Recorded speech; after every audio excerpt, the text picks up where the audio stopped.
Ni mu masaha y'ijoro, Hogisi na bagenzi be bari ku muhanda. Aba bakobwa rero bakora akazi k'ijoro, baba bambaye rero utuntu tugufi cyane, baba bagenda bazenguruka ahantu hose.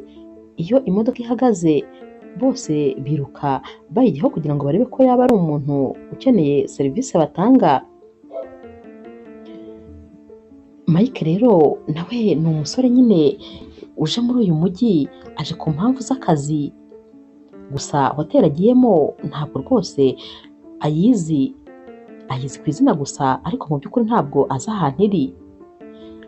Agera rero kuri uyu muhanda ba Hogisi baba bariho, akagira ngo yayobye, akagira ngo ahari yamaze guta umuhanda. Ahita rero ahagarara kugira ngo arebe umuntu wamuyobora.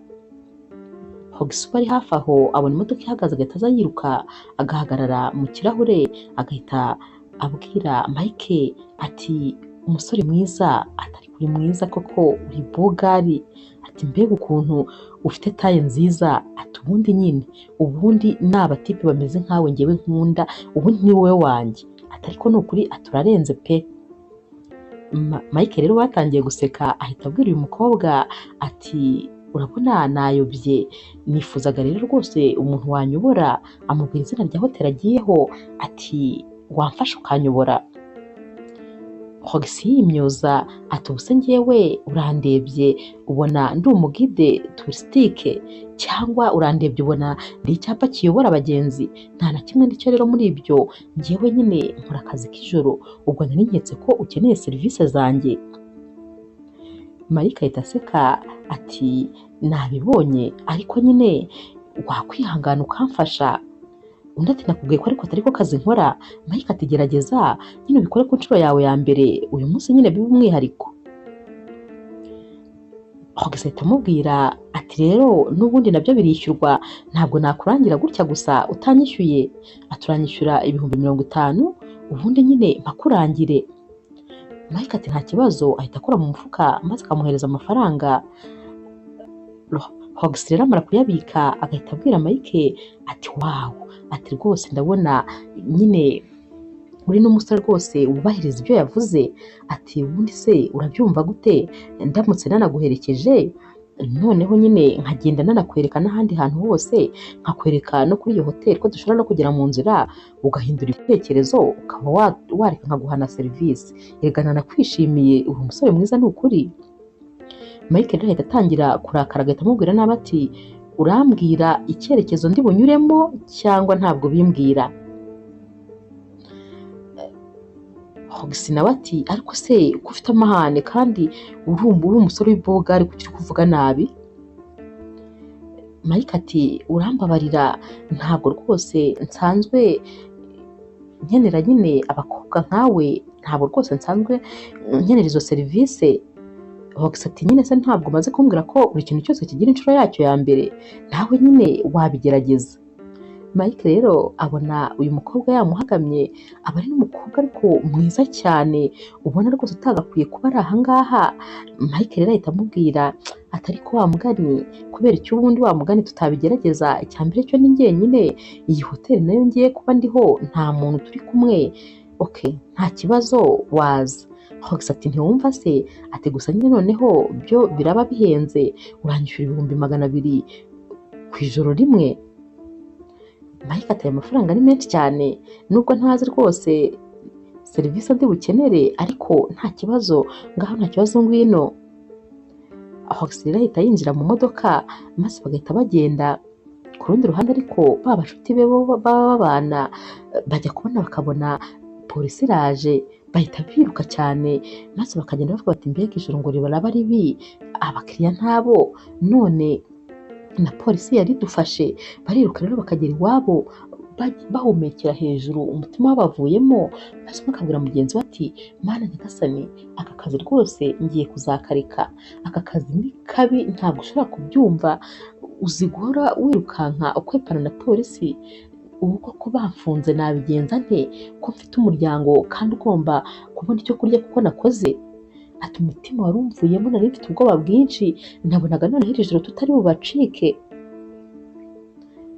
mugenzi we ati ibyo ni ibisanzwe, uyu mwuga se ntituwumenyereye, nyine tugomba no kumenyera ingaruka zawo, ahubwo se ubu ngubu Hogisi ntibamufashe ko atari kuza. Baguma aho rero bagategereza Hogisi ariko bagaheba, imitima ibavamo bagatekereza ko rwose uyu mukobwa polisi yaba yamufashe kuko baba bari bari kumwe, nuko waba yari hakurya y'umuhanda, ntabwo rero baba bigeze babona ko hari umuntu bahuye maze bakanajyana. Gusa nanone baravuga bati nawe ni umuntu mukuru, ibyo ari byo byose ubu yihishe nuko atarava aho ariko araza kuza. Ku rundi ruhande rero Hogisi agenda abaza ibibazo byinshi Mike, ati none se ubundi uzanywe n'iki muri uyu mujyi? Mike ati ni bizinesi, nzanywe n'akazi. Hogisi ati ni akahe kazi? Mike ati ariko kuri kumbaza ibibazo byinshi cyane. Hogisi ati nyine ndi kugerageza kukuganiriza. Mike ati rero hari inyuma mfitemo ikoti nari nambaye, ryambare. Hogisi ati kubera iki se? Mike ati nyine imyenda wambaye ntabwo igaragara neza, ntabwo rwose iberanye no kujya muri iyi hoteli tugiyemo. Hogisi ati none se muri iyo hoteli mugiyemo ntabwo serivisi ntanga ntabwo zitangirwamo? Mike ati simbitekereza kubera ko ntabwo rwose ngewe njya muri hoteli nk'izo ngizo ziciriritse. Umuntu afata icyumba cy'amasaha cyangwa umunsi umwe gusa. Hogisi ati ariko nta hoteli n'imwe rwose itagira izo serivisi. Mike ati nyine niba n'iyi ngiyi zifite ntabwo mbizi, ariko ntabwo nigeze mbona rwose bazafishije muri serivisi batanga. Hogisi ati nta kibazo, niba rwose bigushimishije reka mba ari byo nkora. Ahita rero yambara rya koti maze bagakomeza kugenda baganira, bagera kuri iyi hoteli. Hogisi ati twayigezeho. Bava mu modoka rero maze bakinjiramo, bagera mu icyumba kinini cyane kandi cyiyubashye. Mike rero ahita abwira Hogisi ati none se usanze kino cyumba usanzwe ukigeramo ugera mu byumba bimeze nk'ibi? Hogisi rero aba wumiwe, aba ari ubwa mbere rwose ageze no mu cyumba kimeze gitya, aba ari kureba areba ahantu hose, maze Mike agahita amubwira ati nuko ureba byonyine biri kunyereka ko watangaye wumiwe, ari ubwa mbere ugeze ahantu hameze hatya. Hogisi ahita yihagararaho ati jyewe? Ati hoya, ati n'ubundi ni ahantu hameze nka gutya nsanzwe njya, ni inshuro ya kenshi rwose, ntabwo ari ubwa mbere, ibi ndabimenyereye, ndetse ahubwo mu cyumba cyawe nta n'ikintu gitangaje kirimo. Mike ahita amureba maze agaseka, aba ashimishwa cyane n'utuntu uyu mukobwa aba yikora n'amagambo aba avuga, ibi byose rwose biba bimushimisha, cyane cyane ko uyu mukobwa aba ari na mwiza cyane ku isura, ni uko gusa aba akora nyine umwuga ugayitse, ariko ubundi aba ari mwiza cyane rwose mu buryo bugaragara.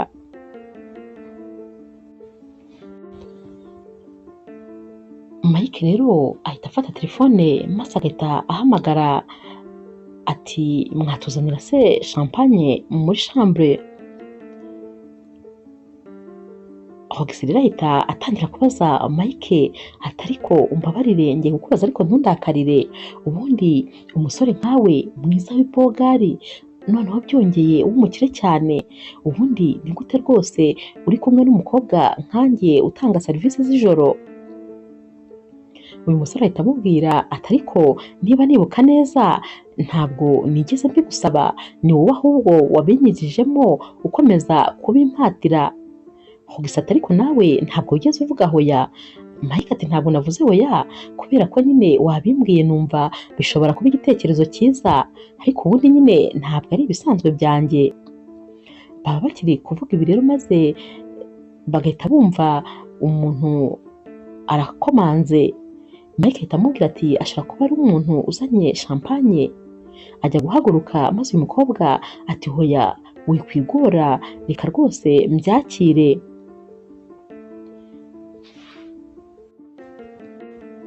Bamara rero gusuka champagne bagatangira gusangira, ariko n'ubundi bakanakomeza kuganira. Hogisi ahita amubaza ati none se ikindi kibazo nanone ni gute umusore nkawe wiyubashye utembera mu masaha y'ijoro?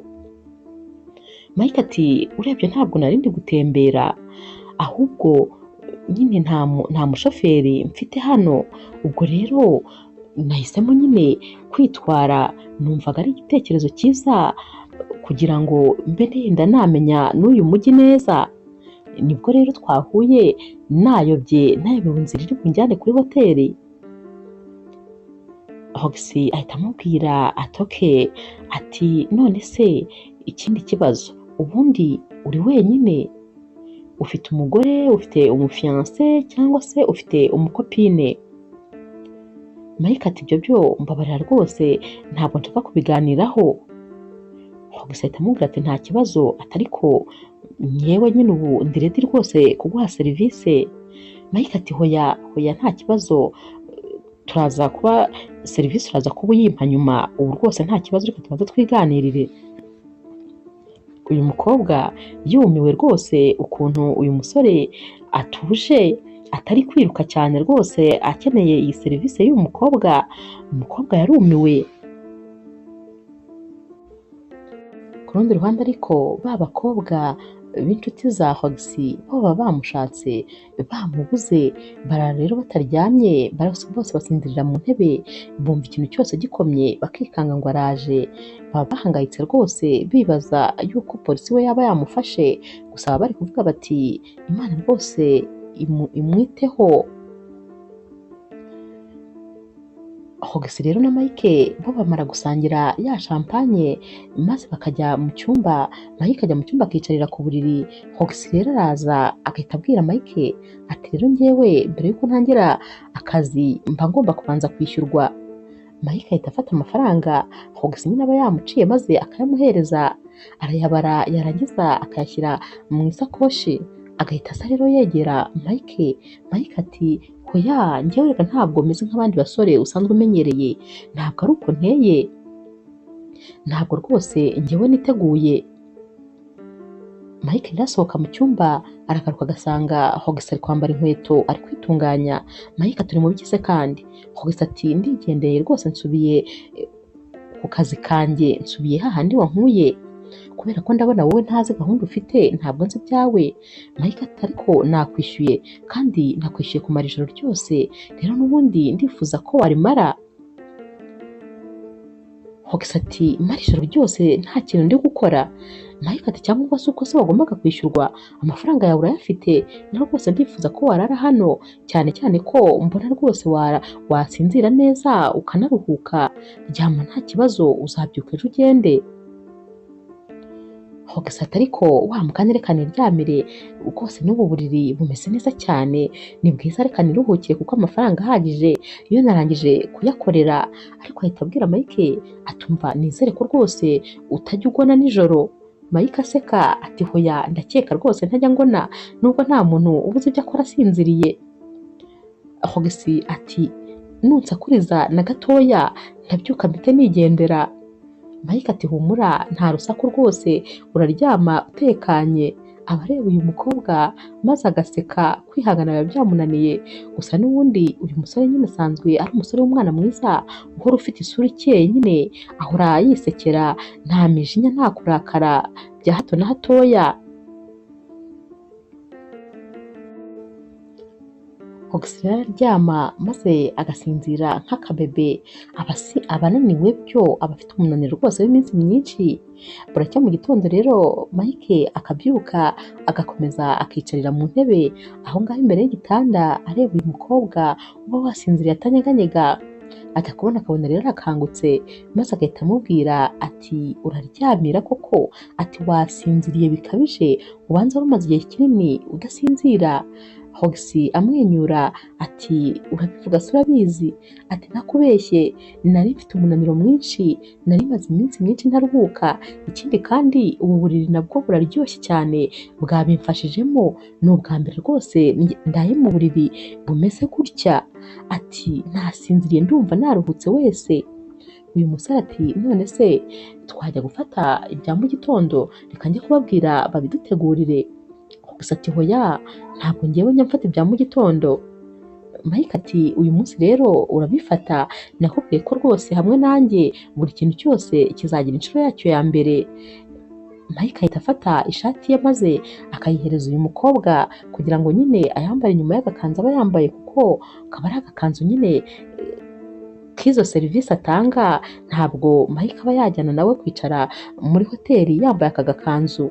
Ahita rero yisohokera Mike maze akajya nyine gutanga iyi komande. Hogisi asigara areba iyi shati akayireba, ariko yarangiza akayambara nyine akayirenza kuri aka gakanzu, agahita asanga Mike aho aba yicaye nyine baba bagiye gufatira ibyo bya mu gitondo. Bamara kwicara rero batangiye gufata amafunguro ya mu gitondo, maze Hogisi akajya yikanda mu mutwe ati umutwe uri kundya, umutwe wanjye uraremereye, ati kandi byose ni amakosa yawe kuko niwe wampaye champagne nyinshi mu ijoro. Ahita rero akora mu byo kurya maze agatamira, agahita avuga ati ati biraryoshye cyane, noneho agahita atangira kurya vuba vuba nyine nk'umuntu uri gucurana. Mike ati hoya genda buke, rya buke rwose, nta muntu ugiye kukwambura ibyo kurya byawe, rya witonze. Hogisi ati biraryoshye cyane kandi ndashonje, ati ndashonje cyane. Mike ati ntiwari wabyanze se, ntiwari wavuze kutajya urya ibya mu gitondo? Hogisi ati ubu ngubu nibwo mbyumvise ko nari ngiye guhomba, ati nari mpfuye ahubwo inzara yarinyishe. Mike rero aba ari kureba uyu mukobwa akabona rwose aramushimishije.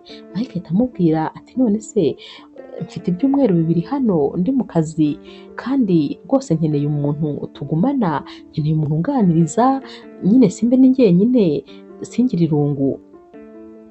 Hogisi ati nta kibazo, ndaguha nimero yanjye ubu uzajya umpamagara. Ati ariko nyine iyo noneho weekend zigeze ubwo mba mpenze cyane, amafaranga aba yiyongereye kuko weekend ntabwo ari iminsi nk'iyindi, nawe urabizi weekend igira abakiriya benshi kandi bishyura cyane. Ubwo rero rwose ibyumweru 2 noneho byaguhenda cyane, tekereza ko nawe harimo nyine weekend 2 n'ibyo byumweru 2, ati amafaranga naguca yaba ari menshi cyane. Mike ati oya nta kibazo, nta kibazo rwose. Hogisi ati none se ndaguha nimero yanjye? Mike ati oya, ndumva ahubwo waguma hano nyine ibyo byumweru 2 tukabimarana utahavuye. Hogisi ati ibyumweru 2 byose ndi kumwe nawe gusa? Ati ubwo se uzabona ayo unyishyura? Mike ati nyine urambwira maze numve niba nabasha kukwishyura. Hogisi ati cyakoze buriya uzanyihere nka miliyoni 2 bizaba bibaye. Mike ati nta kibazo rwose, ayo mafaranga nzayaguha nta kibazo, ariko nanone hari kondisiyo, kubera ko mba niriwe naniwe, mba nkeneye gutaha nkaruhuka nyine nkarelagisa, ariko nanone ntabwo nshaka ibibazo, sinshaka gutaha ari ibibazo. Ikindi ntabwo nshaka abantu bagusura, kandi nanone nta nubwo nshaka ko usohoka. Ubwo nyine uzaguma hano tuzajya tuvugana kuri telefone, nintaha tuganire. Uyu mukobwa ati nta kibazo rwose, ngewe iyo mbonye amafaranga ibintu byose birakoreka, nzabikora uko ubishaka, ikindi kandi nzakwitaho neza, ntugire ikibazo rwose, uzishima. Mike ati gusa nyine mu bintu navuze kugira ngo wabyumvise ko ya serivisi utanga ntayirimo, nta niyo nkeneye, kandi ngewe nkeneye ko unganiriza tukaganira nyine nkaba mfite umuntu turi kumwe, iriya serivisi ntayo nkeneye. Uyu mukobwa ahita areba Mike cyane akumirwa, nanone agatekereza ukuntu ibyumweru 2 bizashira uyu musore nta kintu amubajije, akumva ahari uyu musore ubanza atari muzima. Ahita amubaza ati ariko ubundi nkwibarize, ubundi ukunda bagenzi bawe? Mike agaseka ati hoya ntabwo rwose nkunda bagenzi banjye, nduzuye nyine ndasanzwe, ariko nanone nyine ntabwo iyo serivisi rwose nyikeneye, ngukeneye ngo unganirize nyine, gusa nibyo ngushakira. Hogisi ati ntuhangayike, byose nzabikora neza cyane, ahubwo mfite ubwoba ko ibyumweru 2 bishobora gushira maze ntugishaka ko ntaha. Mike ahita amubwira ati hoya se, udatangira gutekereza kure, kubera ko buriya iyo umuntu atangiye gutekereza ibintu bidahari hari igihe rwose abibabariramo. udatangira gutekereza ko rero yenda naba ngukunda, oya ntabwo ari ibyo, ndakwishyura serivisi zo kugira ngo rwose unganirize ne kuba njyenyine ariko nta kindi kibiri inyuma. Hogisi ati nta kibazo rwose bosi, nabyumvise kandi nzabikora uko mubivuze, nta kosa rigomba kubamo. Bahita rero bahana ciyazi bati tubinywere. Hogisi nawe agahita abwira nyine Mike ati ariko njyewe urabizi nyine mbere yuko ntangira akazi na avanse ugomba kumpa 1/2 cy'ayo mafaranga, ubwo miliyoni ugomba kuyimpereza nkaba nyibitse. Mike ati ntuhangayike rwose, ahita rero afata amafaranga n'ubundi akayahereza uyu mukobwa. Uyu mukobwa arayareba akayanyanyagiza hasi akayaryamamo akigaragura, arishima ati aya mafaranga kuva nabaho ni ubwa mbere nyafashe mu ntoki, ati uzi ko neza mbaye umukire mu munsi umwe gusa. Mike aba yasetse yapfuye ukuntu uyu mukobwa aba areba aya mafaranga akabona ni nk'amafaranga y'isi yose ahari bamuhaye. Arakomeza akajya ayabara yongera ayasubiramo, yongera ayareba akayafata akihungiza akashyira mu isakoshi, maze buri segonda akajya kuyareba ngo arebe ko acyuzuye akongera akayabara. Mike aba yasetse araseka rwose, abavuga ati uyu mukobwa byonyine niyo atavuga utuntu akora twonyine turabaye kugira ngo mbe ntashobora kugira stress n'umunaniro w'akazi sinkumve. Mike rero arongera akabwira Hogisi ati ariko hari indi kondisiyo imwe nari nibagiwe, nta kwambara imyenda ituyubashye, ugomba kujya wambara nyine imyenda y'abakobwa biyubashye. Icya kabiri nta kunywa ibiyobyabwenge. Icya gatatu kandi nta no kunywa ibintu ibyo ari byo byose bituma uta ubwenge, ibyo byose ntabwo byemerewe. Hogisi rero arabyumva ati ati none se ko numva ibintu byose byanshimisha ngo bimazemo, ubwo hasigaye iki? Ati ubwo rero unyume uwo munezero wanjye, amafaranga agomba kwiyongera, ni nk'itegeko ugomba kongeraho 500 kandi ibyo ugahita ubimpereza. Mike ati nta kibazo ntuhangayike rwose, ahita nanone ya mafaranga nayo yamuha. Maze Hogisi ati ubu ngubu tuvugana nta kibazo na kimwe nsigaranye, ubu ngiye gutangira kubahiriza kondisiyo zawe, nzihangana rwose ibyumweru 2 bishire. Umunsi wakurikiye rero Mike arabyuka akitegura abagiye ku kazi, ahita rero abwira Hogisi ati ndifuza rwose kukugirira icyizere nibura rimwe mu buzima, ati ndashaka kuguha karite yanjye maze ukajya kugura imyenda yo kwambara, ugenda ugura imyenda myiza kandi yiyubashye. Ikindi kandi udepanse amafaranga ashoboka nyine ntukabye. Hogisi afata iyi karite maze akabaza Mike ati none se urashaka ko nzajya nambara nk'umukopine wawe cyangwa ni nk'umugore wawe? Mike ati ibyo nyine ntabwo bikureba, wowe ndashaka kugura imyenda yiyubashye apana nk'ibyo wambaye. Hogisi ati none se nkoresha angahe? Mike ati nawe ugereranye nyine ushyire mu kigereranyo. Amuhereza rero iyi karita maze agahita amubwira ati wirirwe neza, amuha bizu ku itama maze agahita yigendera. Uyu mukobwa nawe abwira Mike ati nawe ugire umunsi mwiza n'akazi keza, ubwo naho ku mugoroba. Mike rero amara gusohoka maze Hogisi agasigara yicaye ari kwidunda ku gitanda, ati mbega umukobwa w'umunyamahirwe, ati ibi byumweru 2 bigiye kumbera ibyumweru byiza mu minsi yose nigeze mbaho. Ahita rero avuga ati miliyoni 2 zose n'igice mu byumweru 2, amafaranga ubanza ntanakorera kuva natangira aka kazi. Ahita asara rero maze ati ngiye guhamagara inshuti zanjye nzibwire. Ahita afata telefone rero akabahamagara, bakitaba bakucyumva ari we bahita bishima bati Imana ishimwe umeze neza, bati none se nta kibazo na kimwe ufite? Ati nta kibazo, bati twaketse ko polisi yaba yagutwaye. Ati reka da, ati burya nimugoroba nihuriye n'umusore wayobozaga, ati ubwo rero namuciye amafaranga ngo muyobore, twagiye tuganira birangira rwose akeneye yuko tunagumana. Ati mbabwire rero, ati ubu muzi ahantu ndi, ababwira izina ry'iyi hoteli maze bose bagahita barebana.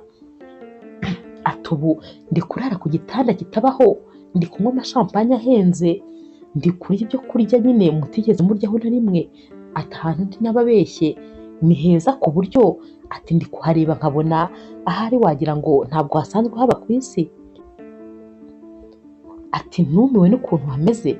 Ati noneho icyabereka umusore turi kumwe, ati ni umusore muremure w'ibogari ufite taye nziza, ba basore nyine baba bakora jimu, ni wa musore nyine nawe ureba ukabona ni mwiza koko. Ati noneho afite amafaranga, ikindi avuga neza cyane, umuzi ukuntu ambwira amagambo meza, azi gutanga keya, ntabwo wamenya ko rwose aba yananyishyuye, ni umwana mwiza ntabwo mwabyumva. Aba bakobwa bose rero batangira kumubwira bati ni ukuri wowe uri umunyamahirwe, ati cyakoze uzatwibuke kuko ayo mafaranga ni menshi cyane, ni menshi cyane, uzi ko ubaye umukire neza neza, ntuzatwibagirwe. Nawe ati noneho se ahubwo murabizi, ati ubu ngubu yampaye ikarita ye ya banki, ngiye kugura imyenda kugira ngo nyine nambare imyenda myiza. Bose bahita bumirwa n'ubundi bagakomeza bakarebana.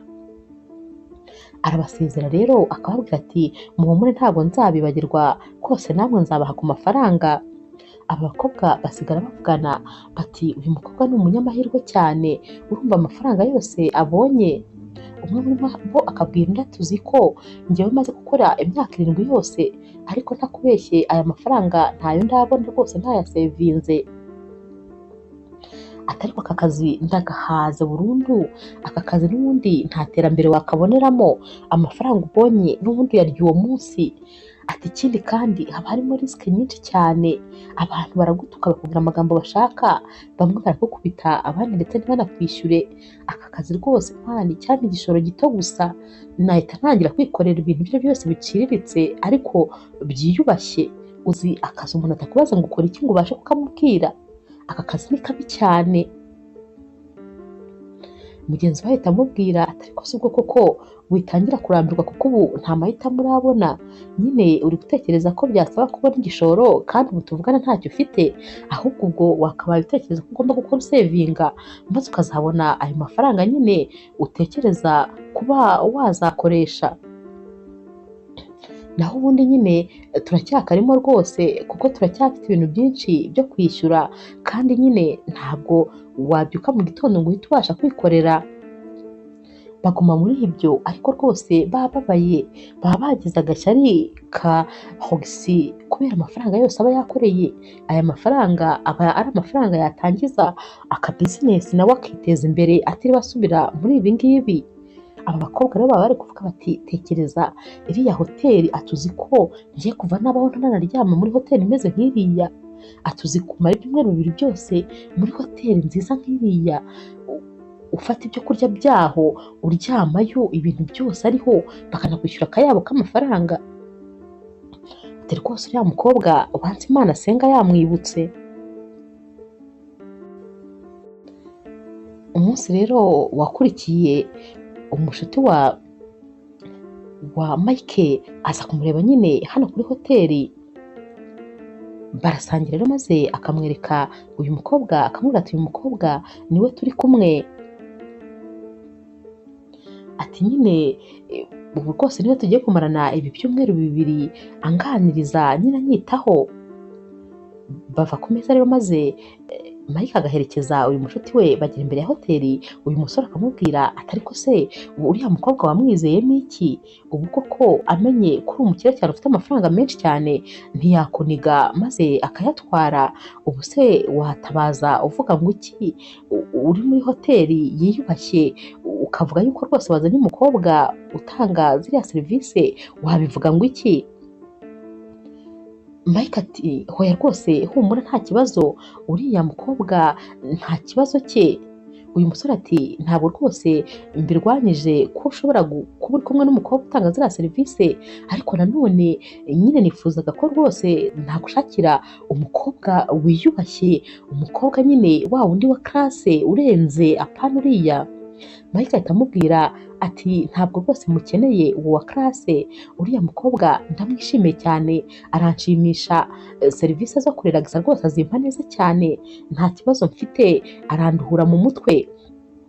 Ati kandi rwose n'amafaranga nca nayo nyine. Naho rero abo ba classe uri kuvuga araza akakujyana muri bijuteri, afata biju byonyine ugasanga uyiguze amafaranga wasevinze igihe kinini, kandi nta kirenze n'ubundi aba ari bukore, kubera yuko njyewe ntabwo nkeneye kujya mu buriri rwose n'uriya mukobwa, oya, nkeneye ko anganiriza gusa nkumva nduhutse mu mutwe. Ubwo rero kandi erega ni na mwiza, ariko wabibonye ukuntu ari mwiza?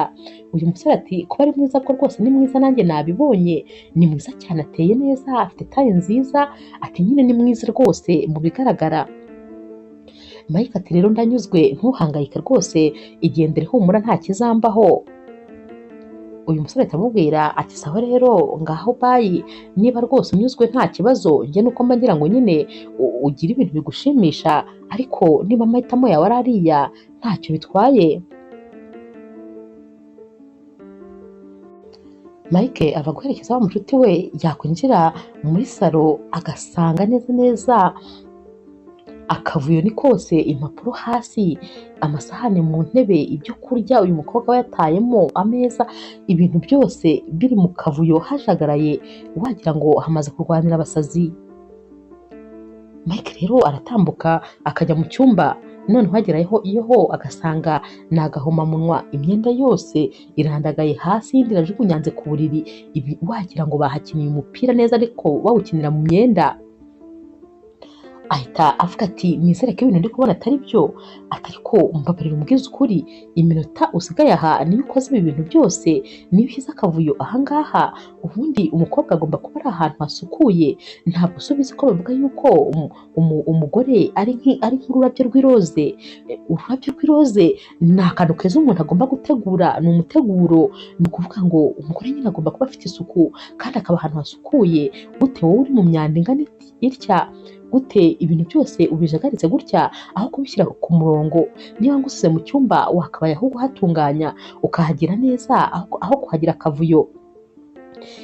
Kimwe cyo wambwiye ko rwose udashobora no gucana gaze ngo ube wateka ibyo kurya turye, none nta n'ikindi kintu na kimwe ushoboye, n'isuku ubwayo ntayo ubashije. Uyu mukobwa ahita atangira akimyoza, atumva rero nkubwire, njyewe si ndi umugore wawe cyangwa se kopine wawe, njyewe ndi hano kubera akazi, niko wanyishyuriye. Uyu musore ati none se nakwishyuriye kujagaraza inzu yose? Hogese ati umva rero nkubwire, tujya gukora amasezerano ntabwo twigeze dushyiramo ko nzakora imirimo yo mu rugo, guteka no gukora amasuku n'ibiki byose, ibyo ntabwo byari biri mu masezerano twagiranye.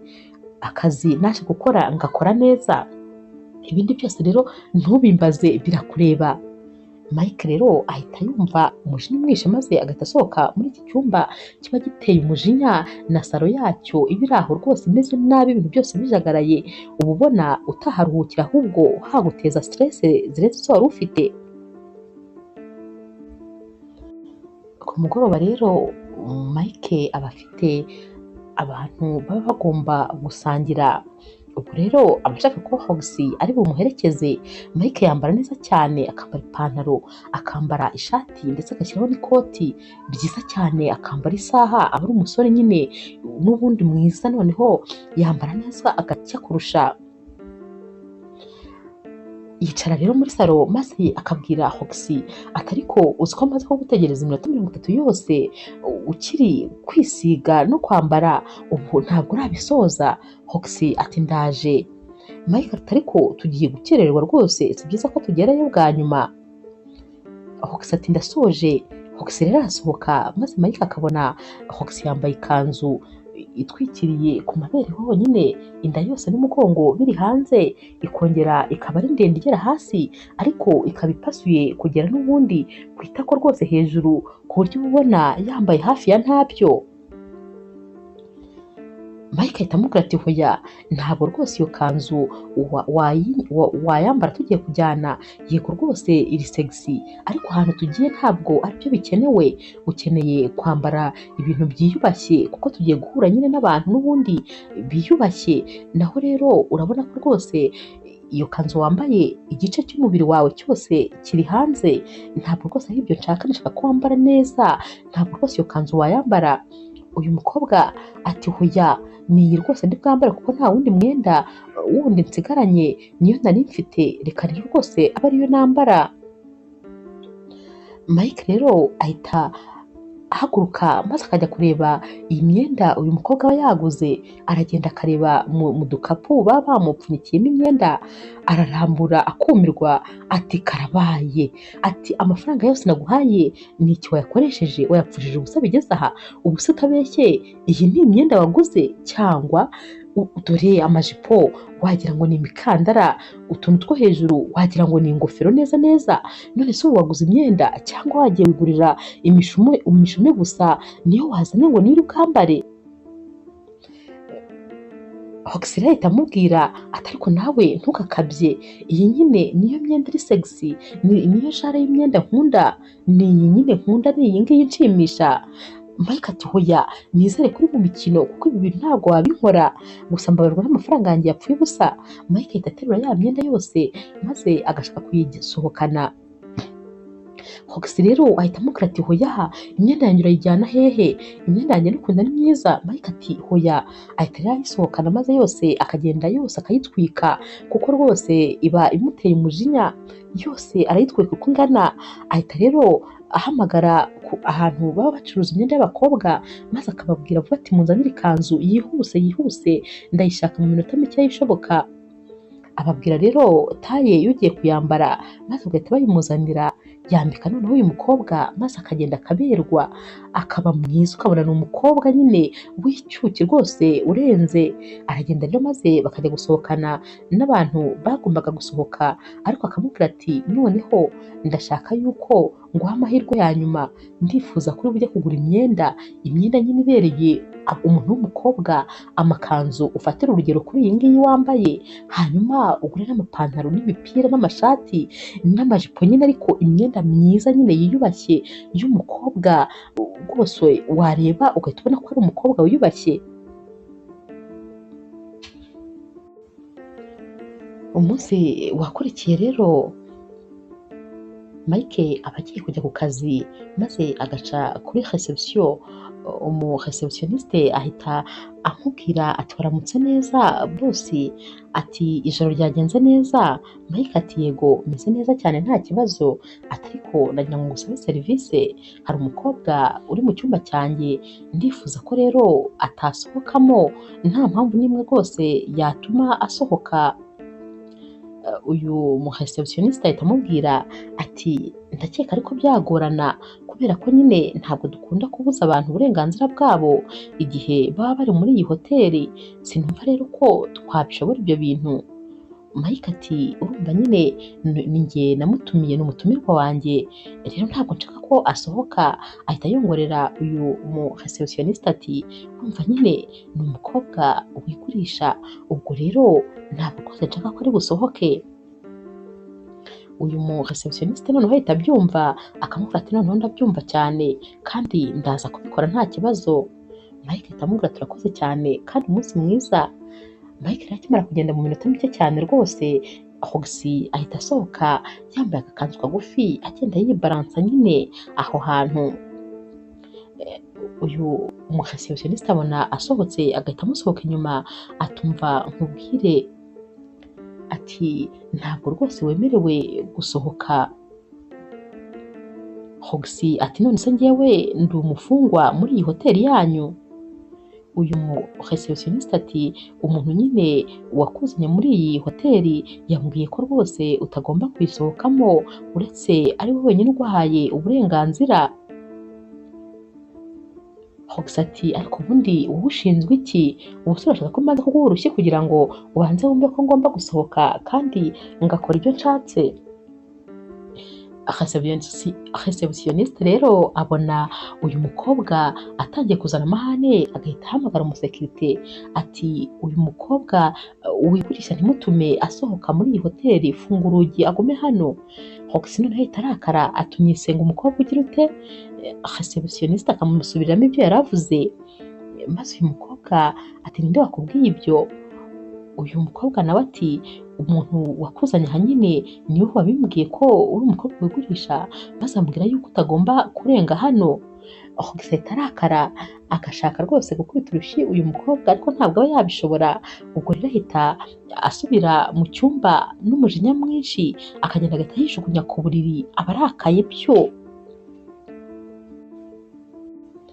Mike rero aragaruka maze agahita asanga Hogs yicaye mu ntebe, aba yambaye neza noneho, yambaye agapantaro keza cyane kamwegereye n'agapira nyine kari kuri taye rwose kamukwiriye neza, aba yambaye neza cyane n'umukobwa. Hogs ahita amubwira ati wambonye se? Mike ati wawu bien habillé, urakeye uraberewe, wambaye neza cyane ni ukuri, ntureba noneho rwose wahindutse. Hogs ati ati nibi rero uba ushaka, niba uba ushaka ko nambara uba ugira ngo nyine ngaragare nkaho ntakora kariya kazi nkora? Mike ati cyane, nibyo mba nshaka, ubu rwose ndanyuzwe, ni uko nshaka ko wambara nyine uko wambaye, urabona ko rwose uri umukobwa wiyubashye.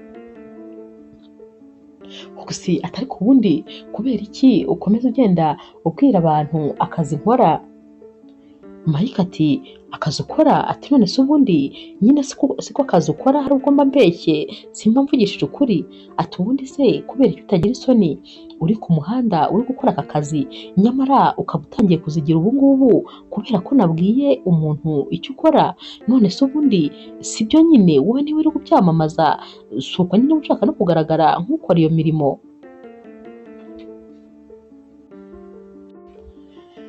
Hogs rero ahita atangira kurakara abwira nabi cyane Mike ati kubera ko uri umukire niyo mpamvu uba rwose wirirwa wiyemera, ati twebwe ntabwo uzi ubuzima twaciyemo, ati ubuzima n'imibereho nibyo byatumye rwose mpitamo gukora aka kazi, ati rero akazi ni amahitamo y'umuntu, nanjye nahisemo aka ngaka kuko ariko kampaga amafaranga kandi ari nako kantungiye umuryango.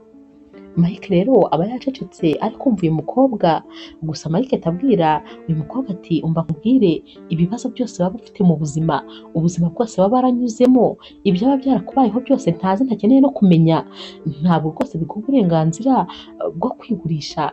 Hari ukundi wari kubikemura, hari ukundi wari gushaka akazi niyo kaba koroheje, wari gukoresha amaboko yawe. Njyewe nabayeho iwacu turi abakene cyane, nabayeho mu bukene ku buryo udashobora kumva, ku buryo rwose inshuro nyinshi nararaga ntariye, ariko sinigeze njya kunywa ibiyobyabwenge, ntabwo nigeze nishora mu businzi, ntabwo nishoye mu bitagira umumaro, ahubwo ibyo bintu byose nabayemo byambereye motivasiyo yo kugira ngo mbashe gukora cyane ngire icyo ngeraho. Ndakubwiza ukuri amafaranga mfite ubu ngubu ntabwo nayatoraguye, ntabwo nayasanze mu muhanda, nta n'umuntu n'umwe yampereye ubuntu, narakoze cyane ndara amajoro ntasinziriye, narakoze imbaraga zose mfite ndazikoresha, umutwe ndawukoresha ndetse n'umubiri, niyo mpamvu haricyo nagezeho. Ni gute rero wowe umbwira ngo kubera ko ufite ibibazo nta kindi kintu wabona ukora? Ntabwo bishoboka, ntabwo ushobora kubura ikindi kintu ukora kugira ngo uhitemo kwigurisha, wimbwira rwose ibyo bintu.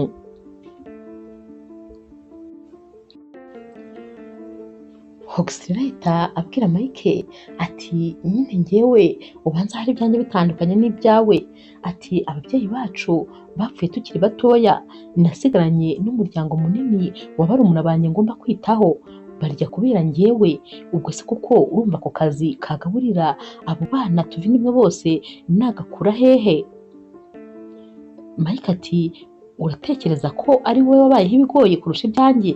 Ati noneho tekereza ko njyewe nakuriye mu kigo cy'imfubyi, ati iminsi naraye munsi y'amateme ntago nyazi, iminsi nakubiswe inkoni rwose n'abandi bantu b'abana nyine twabanaga aho ngaho ntabwo nyizi, atuzi inshuro nararaga kuri polisi nijyanye kugira ngo ndebe ko narara nibura muri sekirite narambiwe gukubitwa n'abana twararanaga, atuzi inshuro naraye ntariye, ariko icyo gihe cyose ntabwo nigeze niba, ahubwo narasengaga ngasaba Imana ko yazampindurira ubuzima, ariko sinigeze rwose mfata iby'abandi. None ni gute umbwira ngo wowe kubera ko wasigaranye na basaza bawe na barumuna bawe ntabwo wabasha gukora ngo ubagaburire utigurishije? Birashoboka cyane rwose, ahubwo ndetse ubitekerezeho, ntabwo ntakubeshye, ntabwo wankumvenka ngo umbwire impamvu wahisemo uyu mwuga kurusha utundi tuzi twose, ntabwo bishoboka. Hogs rero abona uyu musore atari kumwumva, maze agahita amubwira ati sha wowe warahiriwe, reka iyo sije tuyihorere, ndabona utabasha kunyumva, gusa nanjye kuba nkora aka kazi nta mahitamo mfite ntakubeshye, ntabwo ariko nkunda, ntabwo nkishimiye, ariko nanone nta yandi mahitamo mfite nyine. Umunsi wakurikiye rero Mike arabyuka mu gitondo maze agasanga uyu mukobwa we yabyutse kare, yicaye rwose mu ntebe aho imbere y'igitanda, aba n'ubundi yambaye neza agapira keza n'agapantaro keza, nyine yambaye neza rwose aberewe. Mike ahita amubwira ati mbega wambaye neza ni ukuri, ati ariko ujya ubona ukuntu usigaye wambara neza imyenda iba ikubereye. Hoxie ati nyine se ko washatse ko nzajya nambara nk'umugore wawe cyangwa kopine wawe, sinzi nyine uwo ari we muri abo, ariko ubwo ni umwe muri abo rwose uba ushaka kugira ngo tumere kimwe. Mike ahita aseka maze akabwira Hoxie ati ariko nigeze nkubwira ko uri mwiza, ati uri mwiza cyane ni ukuri uranshimisha, ati ufite ubwiza butangaje, ati nigeze mbikubwira. Hoxie ati kubimbwira rimwe se, ati ubanza umaze kubimbwira nk'inshuro 1000 ntabwo nabasha kuzibara. Mike rero ahita yongera n'ubundi agaseka maze akamubwira ati uri mwiza cyane, niyo nshuro nyine yongera kuri cya 1000. Mike ahita abwira Hoxie ati kandi mumbabarire ni ukuri ku bw'ejo hashize. Hoxie ati hoya nta kibazo, wambwiye ibyo wagombaga kumbwira kandi kuko nibyo, njye nawe duhujwe no kuba waranyishyuye kandi ni akazi, rero nushaka uzanyita uko ushaka, mfa kuba niho ukorera amafaranga. Mike ati hoya ntabwo nagombaga kukwibutsa nyine akazi ukora, nta nubwo kandi nagombaga kukwibutsa ahashize hawe, rwose mbabarira ndakwinginze. Hoxie ati nta kibazo rwose ndakubabariye, ariko nta nubwo n'ubundi byambabaje, ahubwo buriya ni njyewe rwose wari uri mu makosa, kubera ko ibyo wavuze byose byari ukuri gusa.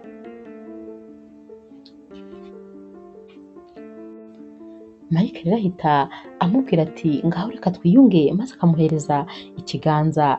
Hoxie nawe ahita ahereza ikiganza Mike, byumvikana ko nyine bahanye amahoro bose.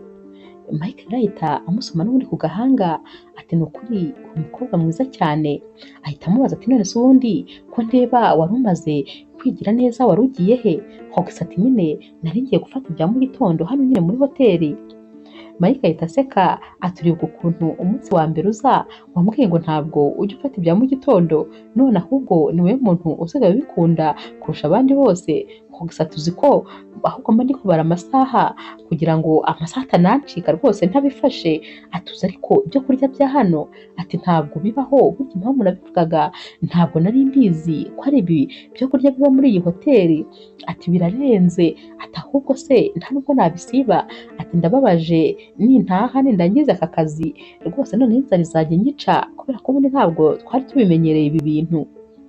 Mike rero ahita aseka maze akamubwira ati nyine uzahindure ubuzima, maze mu gitondo ujye ubyuka utegure ibyo kurya bya mu gitondo n'abandi nyine bahindurira ubuzima. Ku mugoroba rero n'ubundi Mike arataha maze agasanga uyu mukobwa yanyweye inzoga nyinshi, aba yicaye mu ntebe ariko rwose bigaragara ko yanyweye inzoga nyinshi. Atangira kubwira Mike ati ntakubeshye ndumva nikenereye rwose no kwinywera agatabi.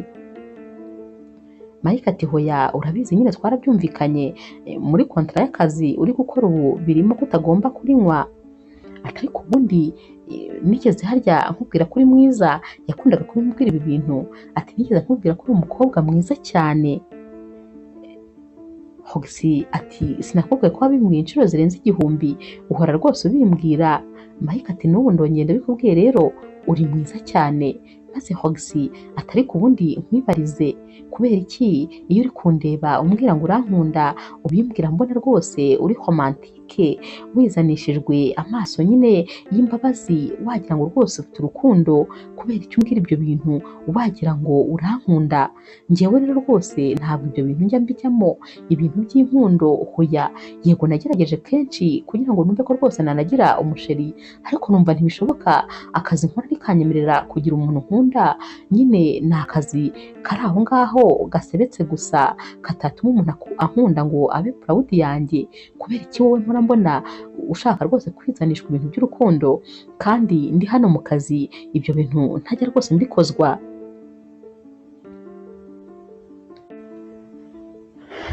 Mike rero abwira Hoxie atumva nkubwire kuri njyewe rero ntabwo rwose waje gukora akazi, ndagira ngo nkubwire yuko nitunafata icyemezo cyo kugira icyo dukora tugomba kuzagikora njye nawe twabyumvikanyeho, tubyumva kimwe kandi tubyishimiye, utasinze, utanyweye inzoga, ubikore nko kwishimisha apana kubikora nk'uri bwishyurwe, ubikore rwose wishimye. Hogisi rero ahita asohoka yihuta mu cyumba maze akajya kwicara muri salo, ati hoya ntabwo rwose ibyo byakunda, ntibyashoboka. Mike aramukurikira maze akagenda akamwicara imbere agahita amubaza ati ariko Hogisi nkwibarize, sinagerageje kubana nawe amahoro, sinagerageje kugufata neza, sinagerageje se rwose kuguha ibyishimo, kubera iki utanyiyumvamo? Ese mbwiza ukuri, ese ndi umusore mubi? Ndakunukira se ahubwo? Ubundi abandi bantu bose bambwira ko rwose ukuntu nteye bikurura abakobwa, kandi kuko nibyo abakobwa benshi banyirukaho bashaka ko twakundana, ariko nta n'umwe njya byemerera. Ni gute rero wowe umbona rwose ukambona nabi? Ese hari ikintu naba naragukoreye kibi? Mbwiza ukuri niba naraguhemukiye, niba kandi utambona nk'umusore mwiza imbere yawe nabyo bimbwire. Hogisi ati si ibyo nashatse kuvuga, ati rwose uri umusore mwiza cyane, nibyo rwose ukurura abakobwa benshi, ntakubeshye kandi nanjye uri jare yanjye, ni umusore nifuza. Ndamutse ndi umuntu usanzwe naba nifuza umusore umeze nkawe neza neza, ariko ntibyashoboka.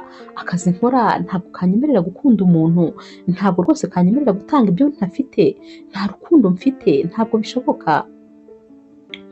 Mike rero ahita ashyira amavi hasi maze agapfukama hasi imbere y'uyu umukobwa, aramubwira ati umva nkubwire, ndagukunda cyane ntabwo ushobora kubyumva, ntabwo rwose nigeze nkwishyura kugira ngo ngukorere ibyo abandi bari basanzwe bagukorera, hoya ntabwo ariko bimeze.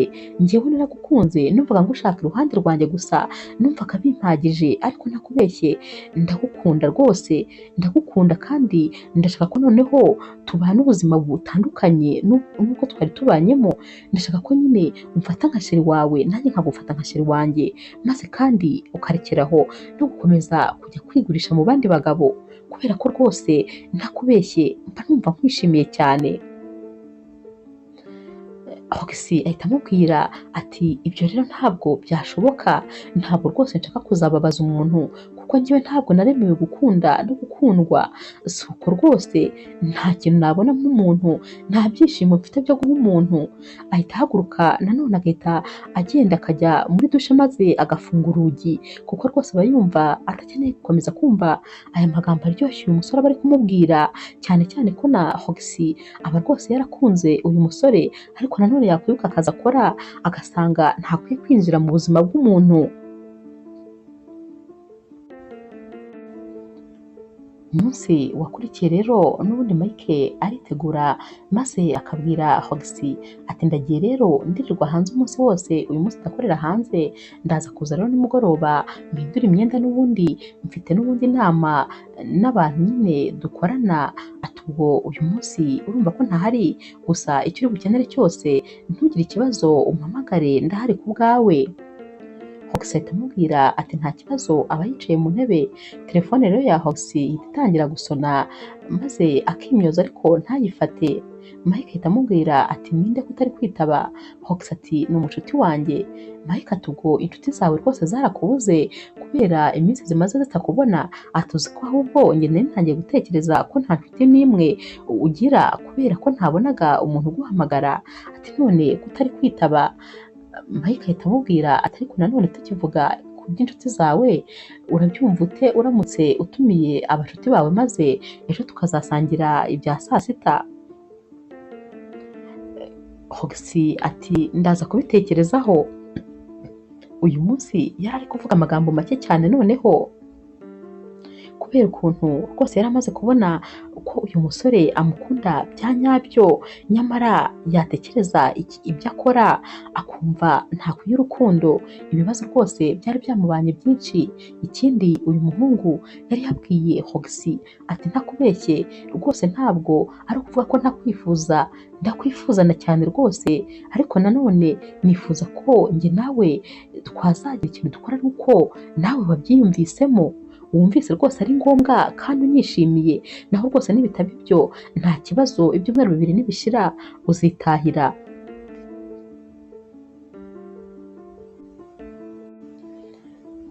Hox rero abitekerezaho neza koko agasanga bafite ibyo bakwiye kuza maze bagasangira. Arabahamagara akabavuga ati murabizi se, muzi yuko mugiye kuza kuri hoteli maze tugasangira ibya saa sita ejo? Abakobwa barishima cyane maze bati koko se nibyo? Ati yego rwose tuzasangira ejo muzimeze neza, ariko nyine muzambare neza, muzagerageze nyine mwambare imyenda yiyubashye, muze nyine mugaragara neza, kubera ko uyu musore turi kumwe akunda nyine abantu batambaye kwa kundi dusanzwe twambara, ubwo rwose mugerageze ntimunsebye. Barabyemera rero maze bwacya rwose amasaha ageze baritegura bakambara nyine imyenda rwose noneho ibakwiriye, baragerageza bakimakiya biringaniye apana uko baba bari basanzwe babigenza. Barasohoka rero bishimye rwose, maze umwe akabwira mugenzi we ati ubuse ukuntu tugiye muri hoteli ihenze cyane, utabeshye turaza kugenda ku mamoto cyangwa twakabaye dutega tagisi? Umugenzi we aramubwira ati njyewe nta mafaranga mfite, ariko niba uri buyishyure nta kibazo rwose. Undi atumva reka twige kubaho nyine nk'abakire, yenda natwe wazabona tugiriwe umugisha maze tukabona abasore nyine bafite amafaranga. Batega tagisi rero maze bakajya kuri iyi hoteli. Baba bakigera imbere yayo, Hox akaza kubakira, araza akabahobera, baba bakumbuye, bose bahoberana basakuza rwose, baba bakumburanye. Hox ahita ababwira ati rero tugende. Aragenda akabicaza nyine aho baba bategerereje ibyo kurya ko biri bubagereho, maze bakajya bareba hirya no hino bakebaguzwa, ubona rwose bameze nk'aho batiyizeye cyangwa se batisanzuye. Hox ati nimwisanzure, ariko nanone uyu musore naza mugerageze nyine muvuge amagambo makeya, ikindi kandi mushyiremo ubwenge, mugerageze kumusubizanya ubwenge, kuko ni umusore uzi ubwenge cyane kandi abaza ibibazo bikomeye, ubwo nyine namwe mwihagarareho. Mike rero araza maze akabasuhuza bose, Hox nyine akabapresenta akabahuza. Noneho Mike arababwira ati mwaba se mwatanze komande? Hox ati yego twayitanze, twatanze nyine komande y'ifi ndetse n'isosi.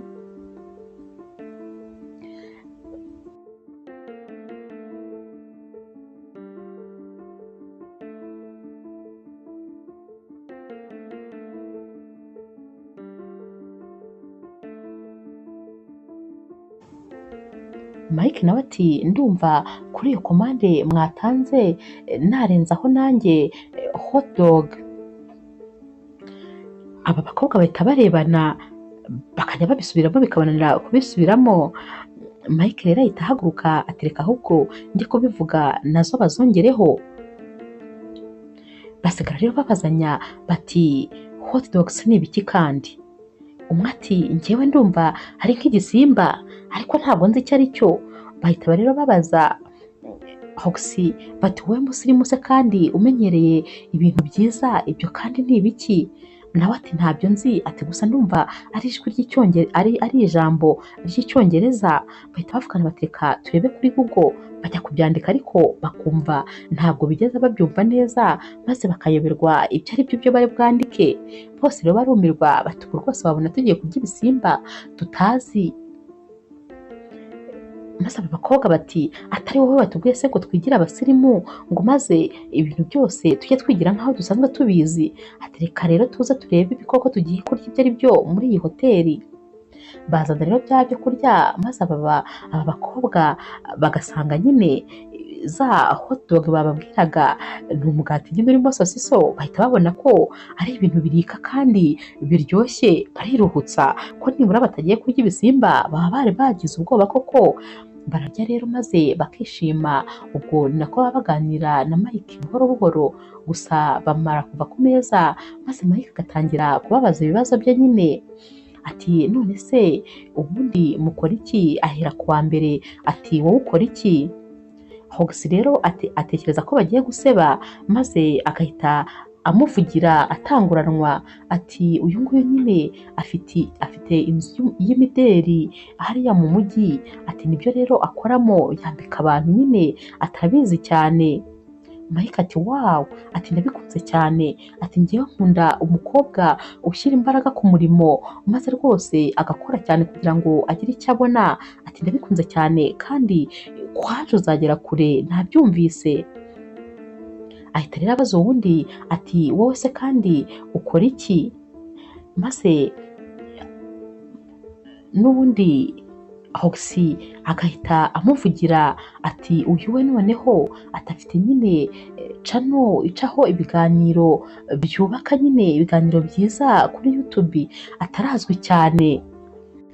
Mike ati nabyo ni byiza cyane, ati rwose burya ni byiza gukora ukabona amafaranga nyine wayakoreye wayavunikiye.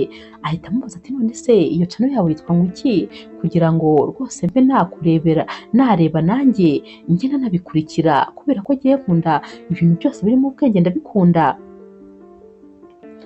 Baratangira rero bakabura ibyo bavuga, gusa Mike rwose arabibona ko harimo ikibazo. Baraganira rero maze aba bakobwa bagataha, basubira rero mu cyumba Mike ndetse na Hoxie, maze Mike akabaza Hoxie ati ndifuza kumenya kubera iki wanze ko bari abakobwa b'inshuti zawe bisubiriza, ahubwo akaba ari wowe usubiza ibibazo byose bari bafite, ni ukubera iki? Nabonye rwose hari ikintu kitagenda neza, wakabaye wambwije ukuri nta kibazo. Hoxie rero abura icyo avuga, ariko kubera ukuntu nawe rwose aba atangiye kubona uyu musore ari umwana mwiza cyane, aramubwira ati umva rero nkubwize ukuri ntakubeshye, ibintu byose twakubwiye twakubeshyaga, bari abakobwa bose dukora akazi kamwe. Mike ati njyewe nari nabitekereje, gusa nanone nifuzaga kumva ukuri kuvuye mu kanwa kawe. Ati kuki se ubundi wambeshye, wagombaga kumbwiza ukuri, njye ndashaka ko uzajya unyisanzuraho kuko turaziranye, ndakuzi cyane, akazi ukora ndakazi, ubwo rero rwose jya umbwiza ukuri kubera ko wiyerega n'ubundi baranavuga ngo mbwira uwo mugendana ndakubwira uwo uri we. Ntabwo wagendana n'abantu bakora biriya bintu wambwiye bakoraga, wowe ukora kano kazi ntibishoboka, umuntu agendana n'abantu bahuriye kuri bizinesi.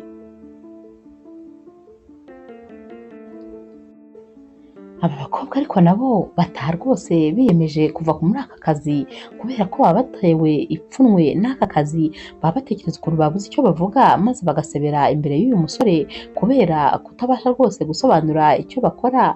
Bose babyumvikanaho maze bakavuga ko rwose batazagasubiramo, bagomba gukora ibishoboka byose bagashaka udufaranga dukeya, bagatangirira kuri duke ariko bagatangira gukora ibintu rwose byiyubashye. Umunsi wakurikiye rero abari mu masaha y'umugoroba, n'ubundi Mike aba ari gusangira na Hoxie nk'ibisanzwe. Mike rero yitegereza cyane Hoxie mu maso, maze Hoxie yareba akabona Mike ari kumureba adahumbya. Hoxie rero ahita aseka ati ariko utabeshya ubu ndeba ute, ati ndakwinginze rwose ayo maso yawe aba yuzuyemo urukundo jya umbabara ntukayandebeshe, kuko iyo ndebye mpita numva ahari ibyo natekerezaga nabihindura, mpita numva rwose nanjye ndi mu yindi si kandi ntakubeshye, ntabwo rwose nshaka ibintu byo kwinjira mu rukundo, mbabarira ntugakomeze kundeba utyo. Mike rero ahita amwegera vuba vuba rwose bitunguranye, maze agahita atangira gusoma uyu mukobwa, aramusomagura maze uyu mukobwa nawe agatuza, ariko agahita nanone amusunika ati sinakubwiye ko ibintu by'urukundo ntabyo rwose nkeneye kujyamo. Mike ati umva rero nkubwire ndagukunda kandi noneho ni ibintu rwose biri seriye, ntabwo ari ibintu bibonetse byose, ntabwo rwose ari ya magambo meza umuntu abwira umuntu uko yiboneye, ndagukunda kandi cyane. Hoxie ati ahubwo se uribuka yuko ejo ari wo munsi wanjye wa nyuma ngomba nyine gutaha ngasubira mu buzima bwanjye busanzwe? Mike ati ntabwo rwose ibyo bintu mbyumva, atari ku bundi kuki ibi bintu utabireka maze rwose ukareka tugakundana. Hogisi ati mba nkubwize ukuri ntabwo ndi umukobwa ugukwiriye, irebe nawe ubwiza ufite, ukuntu uri bogari, ukuntu ufite amafaranga, ntabwo rwose ari njye mukobwa ugukwiriye, sinjye nkwiriye gukundana nawe, njye rwose ntabwo naremewe urukundo, ndeka nyine nigumire muri aka kazi kanjye gasuzuguritse kandi kagayitse, ndakwinginze rwose byibagirwe, kuba unkunda byikuremo, humura nitumara gutandukana uzahita ubyibagirwa kandi vuba cyane. Mike rero ahita ababara maze n'ubundi agakomeza akicara areba uyu mukobwa, aba ari kumutekerezaho, uyu mukobwa mwiza rwose, aba areba akabona yarakoreshejwe iyi mirimo akora kubera ibibazo. Bamara rero kurya maze n'ubundi bakajya kuryama, bararyama maze buracya rero, maze Hogisi agatangira gukora nyine akavarize ke, arazinga imyenda yose akayishyiramo, maze ariko abazinga ababaye cyane, ubona rwose agahinda kamwishe, amarira hafi gushoka, wagira ngo nawe ntabwo aba ashaka gutandukana na Mike, ariko nanone nta yandi mahitamo aba afite.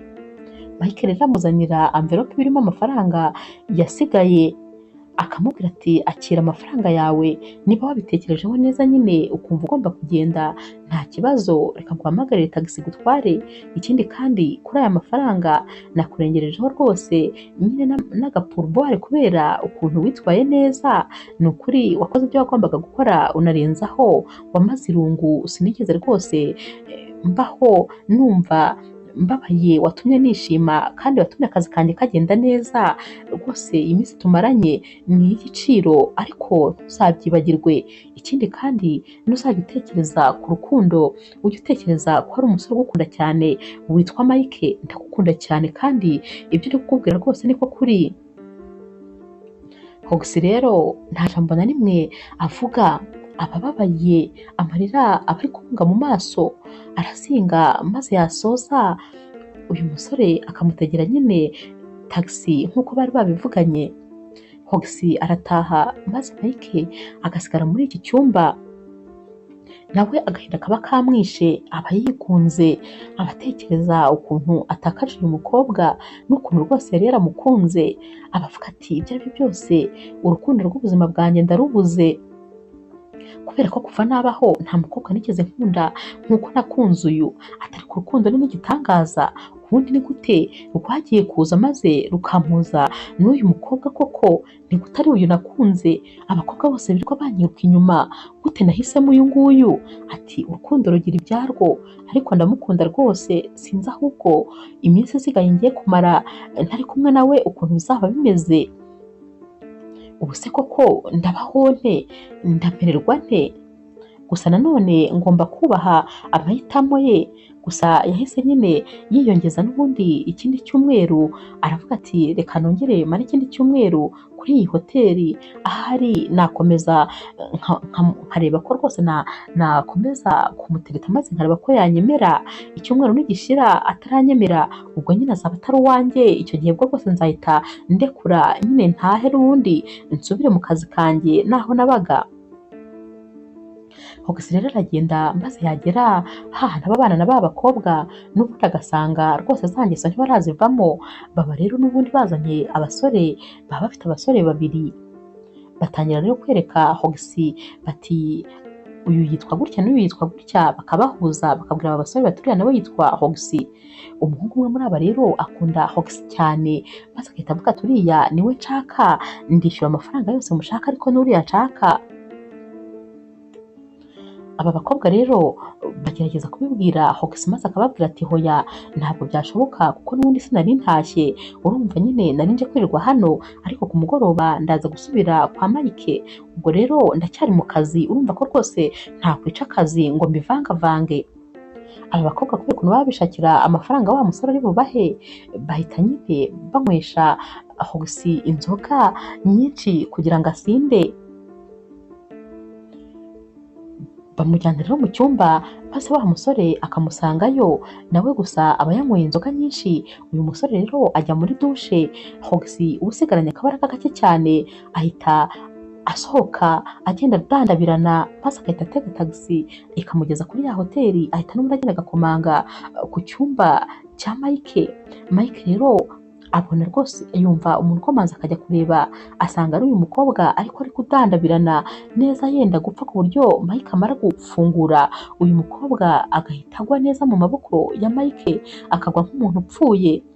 Mike aramuryamisha akamuha amazi yo kunywa, akagerageza kumuha nyine n'imitobe y'imbuto.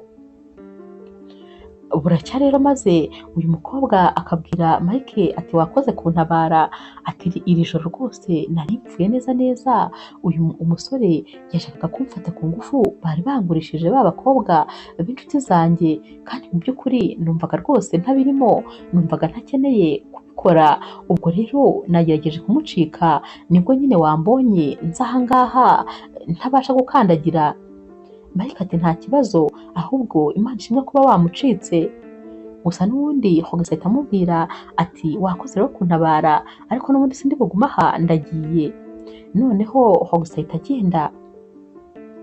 Mike rero nyuma y'iminsi akomeza guhamagara Hogisi, ariko noneho ntabwo aba akimwitaba kuri telefone, aramushakisha ahantu hose ariko akamubura, nta hantu na hamwe atagera, ariko rwose akayoberwa irengero rye, ajya kumushaka no kwa ba bakobwa agasanga ntabwo akihaba.